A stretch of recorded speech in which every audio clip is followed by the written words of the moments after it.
Abuja, the capital city of Nigeria, a place of contrast and contradictions. Amidst the gleaming skylines and bustling market, a dark and sinister trade thrives in the shadows. The world of sex work, the trade in human lives. In the underbelly of society, beyond the glitz and glamour, lies a stark reality, caused sex slavery. Behind the facade of desire and transactional exchanges, lives are often shattered, dreams prolonged, and souls scared. In the shadows of Abuja's thriving economy, countless women turn to sex work as a means of survival. They come from all walks of life. Some are single mothers struggling to feed their children. Others are victims of trafficking, enticed by false promises of a better life. Their dreams of a better life shattered by the brutal reality of exploitation and abuse. They wanted to escape poverty. They fell prey to sex traffickers. Despite the risks and stigma, these women continue to brave the street night after night, their bodies becoming battlegrounds in a war against poverty and inequality.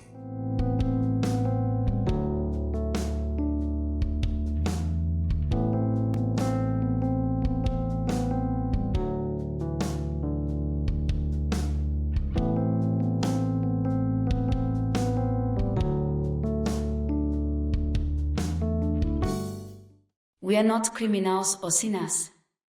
We are just trying to make a living like everyone else. People judge us without knowing our stories. They don't see the desperation that drives us to this work. They promised me a job and a chance to support my family. But when I arrived in Abuja, everything changed. I was just a child when they took me. They threatened to hurt my family if I tried to escape. Out here, you have to be tough. You never know who you're going to meet or what they might do to you. It's a constant battle to stay safe and avoid trouble. But we do what we have to do to survive. Some of these women are so poor, they charge 5,000 naira for sex at about $3.59. Despite the dangers, many are driven to the street by economic necessity, with few opportunities for employment and limited social support. They turn to sex work as a means of survival. Trapped in the nightmare of violence and coercion, these women and girls are forced to sell their bodies to line the pocket of their captors. I have children to feed and bills to pay. This is the only way I can make enough money to survive. It's not easy, but I have to do what I can to provide for myself and my family. They wanted to escape poverty.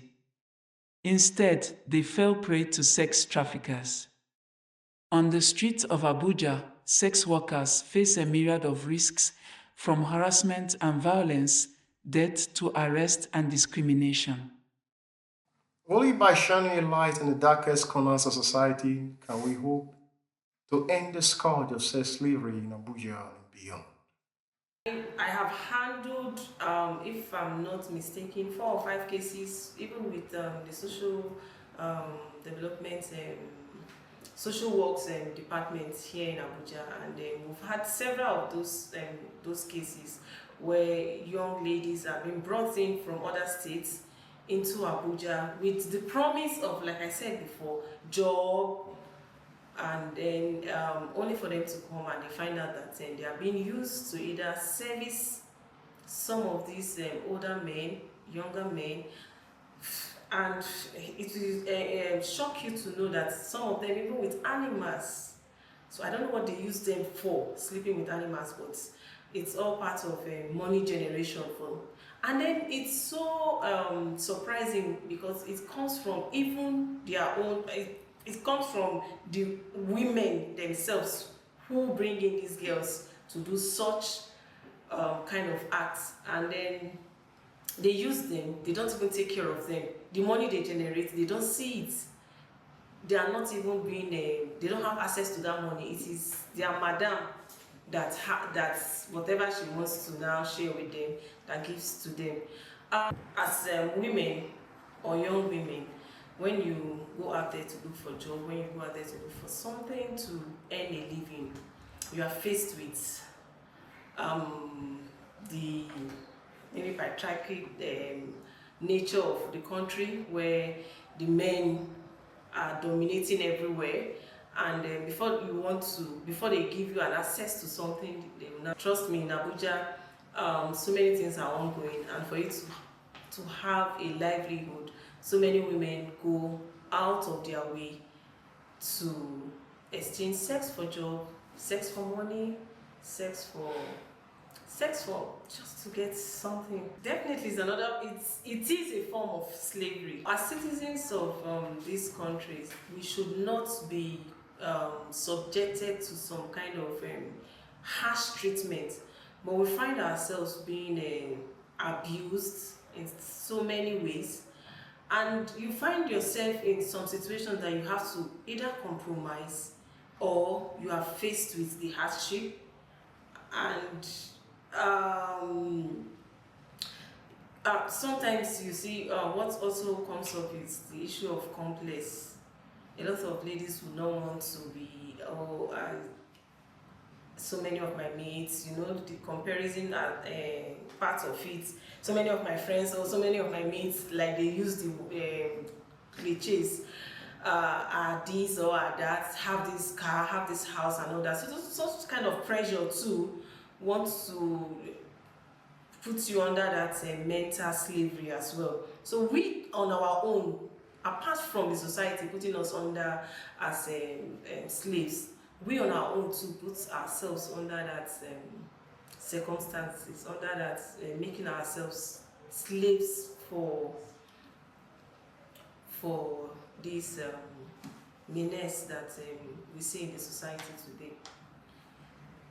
In the shadows of society's gaze, women who work in Abuja's sex trade navigate a perilous landscape where safety hangs in the balance and vulnerability is a constant companion. Behind closed doors, their stories unfold, revealing a reality fraught with danger and uncertainty. Safety was always a concern. You never knew who you would encounter, what they were capable of. We were left to fend for ourselves in an unforgiving world. It's hard to put into words the toll it takes on you. Every encounter chips away at your sense of self-worth, leaving you feeling hollow and broken. For women in sex trade, safety is not just about physical protection but also encompasses psychological well-being, access to healthcare, and the ability to assert their rights. Many of the sex workers and trafficked girls that come for consultations suffer from bleeding, pain, and infections, and then there are the emotional wounds. These women are very wounded. They are carrying a huge burden. Even if they appear normal and greet you cheerfully, there's a part of them that's deeply sad. They suffer lifelong nightmares. It's like something's broken inside. They're no longer willing to commit to a relationship. They don't trust anyone and certainly not men. It's a destruction of the female soul. I believe it's not just the sex traffickers who are to blame, but also those who pay for the women's services. I think you have to approach the clients so that they realize what they are doing. That if they go to these places, they think about the emotional wrecks they leave behind. These women aren't machines. It's not just a bit of fun. You're inflicting damage. And it's not voluntary. They're basically allowing themselves to be raped for money. Across the world, and Abuja is not left out. Now we know that we have cartels where people pimp up and disguise as people coming to help girls, even young boys, because when we talk about sex slavery or sex trafficking, the first thing that comes to mind is girls, the girl child. But really, boys are also going through this. And because we have a culture of shushing young men and asking them to be strong, downplaying their emotions, we do not hear that we have young boys who are trafficked for this purpose. Now, for some people, it's just the fun of it. They have a lot of money already, and then they are just trying to explore their curiosity, and so they are not necessarily interested in having sex, being the rapist this time, but they enjoy watching the action to help them get their ego boost. For other people, they get into this because of course, we know that hurt people hurt others, or hurting people hurt others. So it's their way of paying back the world for hurting them, and then nobody stood up for them. I don't know if there are positives. Of course, the positives will possibly be for the cartel who make it a business, and then the negatives are the emotional, psychological trauma it causes on the trauma it causes on the survivors or victims, whichever way you put it. Yeah. We cannot turn a blind eye to the suffering of these women and girls. We must do everything in our power to end this modern-day slavery. The safety of women in sex slavery must be a priority. We need policies and practices that empower them, provide resources for protection, and ensure their voices are heard.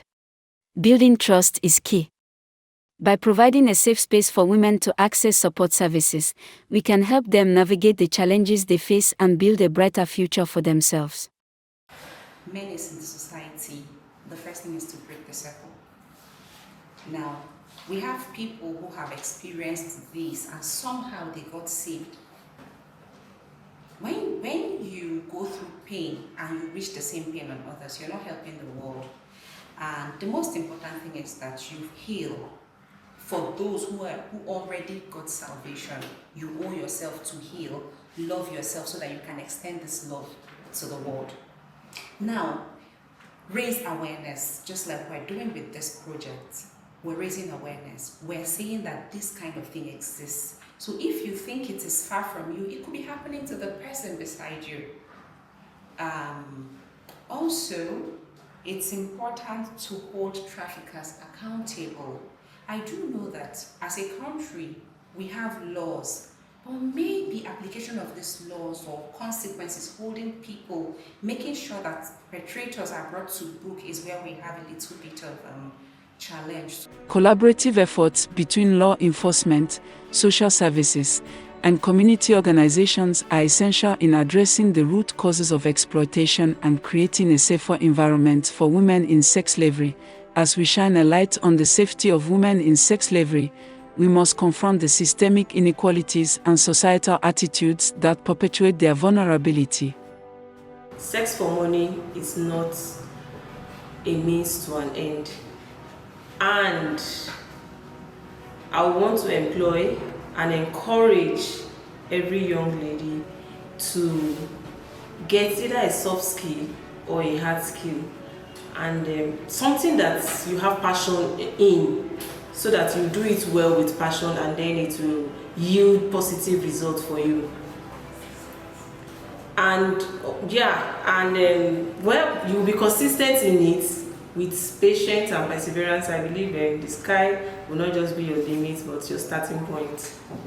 For many, prostitution is not a choice, but a desperate last resort, driven by circumstances beyond their control.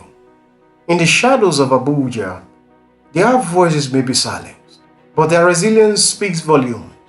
They are more than their circumstances. They are survivors, warriors of the night. For every life touched by prostitution, there is a story of resilience, courage, and the enduring human spirit.